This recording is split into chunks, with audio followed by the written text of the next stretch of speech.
couple of years I've been in Zion National Park working for the Park Service and for a guide company down there.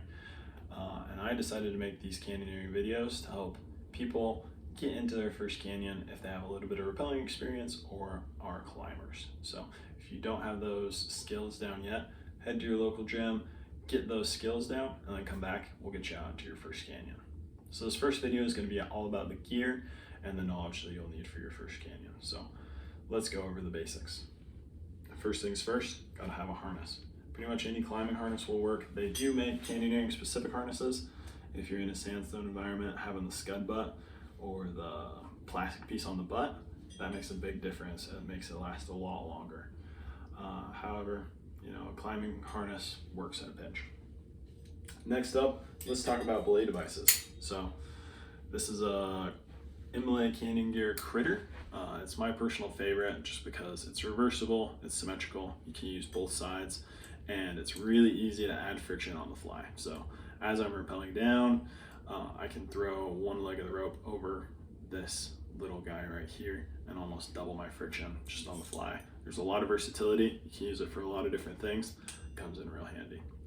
And any other canyon specific belay device is going to work just fine, whether it's a Hannibal, an ATS, or a Petzl Piranha. All of those will work better than your standard ATC because you can add that friction in.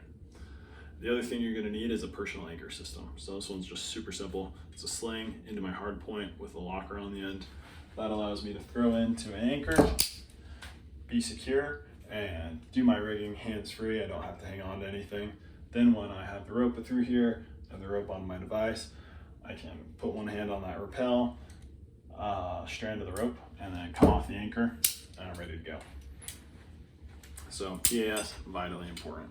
Another thing you're going to need is the ability to ascend. So this that I have right here, it's just a little rope clamp. So it's got teeth right here. So you put the rope through, it'll climb up the rope, but the rope won't slide back through. Having the ability to ascend can be life-saving, and it is a requirement for all permits for Zion Canyons. So that shows just how important it is. And then some odds and ends. I always carry a hollow block. You can make a third hand. You can use it to connect stuff pretty easily. Gives me an extra locker. I never have enough lockers while I'm out there. So, and then some webbing is always a good idea in case you need to replace some webbing on an anchor, or grab some gear, dangle your pack between your legs while you're doing a long rappel. Any of those things, they'll come in handy. And then you're gonna need a helmet too. Each one of these canyons, they have those big canyon walls on either side. There's rocks up there, they could fall at any minute. So wear your helmet, stay safe out there. And all these hard goods are gonna be in addition to your 10 essentials. So food, water, shelter, all those things should be in your pack, they should be on you. And hopefully you have enough backcountry experience by the time you head out into a canyon to have that gear, that setup pretty dialed.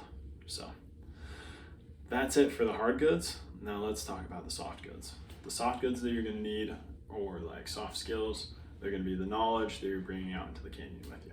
The first one is gonna be know your route. So if you head out into a canyon and you don't have enough rope for the longest rappel, you're gonna have a bad time and you're going to need rescued. And that's a big pain. It's not fun, it's not comfortable, and it takes a long time. So make sure that you know your route, make sure you have enough rope, and make sure that you check the forecast before you head into a canyon, because rain can come at any time, especially during monsoon season, and flash floods are a huge risk. There have been a lot of people that have had close calls, and even more, and a bunch of people that have died. If you check the forecast, there's a 15% chance of rain 10 miles down the road. I would say, hey, that's too much for me. I can come back and do this canyon a different day. The canyon's always going to be there. So don't be afraid to call a trip, even if you've been planning it for a long time, because flash floods can ruin your day really quick. That's pretty much it for the gear that you're going to need. Stay tuned and we'll show you some more of the soft skills, such as building anchors, other gear that you might need, how to pick your gear, how to buy your gear, what to look for, and we'll see you around.